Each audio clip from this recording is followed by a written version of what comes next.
এখন যে immigrant pause দেয়া হয়েছে এটি আসলে কতদিন ধরে চলতে পারে, এটা একটা বড় প্রশ্ন।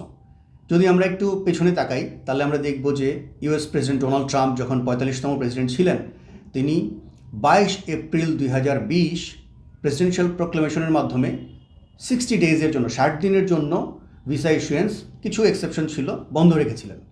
এবং ৬০ দিন পরে ২৩ জুন ২০২০ তিনি ৩১ ডিসেম্বর ২০২০ পর্যন্ত আবার সাসপেনশনটা এক্সটেন্ড করলেন। অর্থাৎ একটা লম্বা সময় ধরে কিন্তু তিনি ভিসা ইস্যুয়েন্স, ইন্টারভিউ এগুলো সব বন্ধ রেখেছিলেন। এবং ৩১ ডিসেম্বর ২০২০ মানে হচ্ছে তার মেয়াদের প্রায় শেষ, কারণ ২০২১-এর জানুয়ারি মাসেই জো বাইডেন আবার ক্ষমতা নিয়েছেন।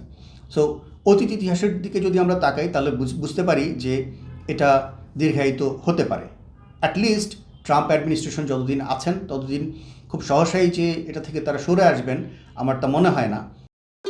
ভবিষ্যৎ হোক নিরাপদ, বিনিয়োগ হোক বিশ্বস্ত, আর আমার পছন্দ সল্ট বে। ওয়েলকাম টু সল্ট বে। কারণ হচ্ছে তারা যে রিফর্মের কথা বলছেন, ইমিগ্রেশন পলিসি রিফর্ম, সেই রিফর্ম কিন্তু সময় সাপেক্ষ হবে। এবং এই ধরনের পজ যদি তারা দেন এবং তাদের যে পলিসি আছে, যে টেন্ডেন্সি আছে, যে কমিটমেন্ট আছে ইউএস জনগণের প্রতি, যে তারা ইমিগ্রেশন রিফর্ম করবেন এবং ইমিগ্রেশন ক্র্যাকডাউন করছেন তারা খুব আগ্রাসীভাবে, ওগুলো করতে গেলে আমার মনে হয় যে এটা দীর্ঘায়িত হতে পারে। অ্যাটলিস্ট ট্রাম্প অ্যাডমিনিস্ট্রেশন যতদিন ক্ষমতায় আছেন ততদিন খুব সহসাই যে এখান থেকে ফিরে আসবেন সেটা প্রতীয়মান হচ্ছে না।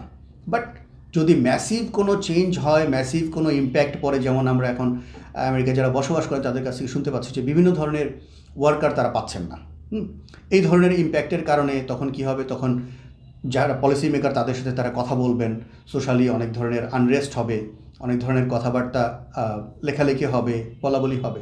সেগুলোর কারণে যদি আমেরিকান গভর্নমেন্ট যদি চাপে পড়ে আবার কিছুটা শৈথিল্য আনে, তাহলে হয়তো আমরা কিছু চেঞ্জ দেখতে পারবো। আদারওয়াইজ এটা বেশ কিছু মাস ধরেই হয়তো চলতে পারে, এরকম আশঙ্কা আছে।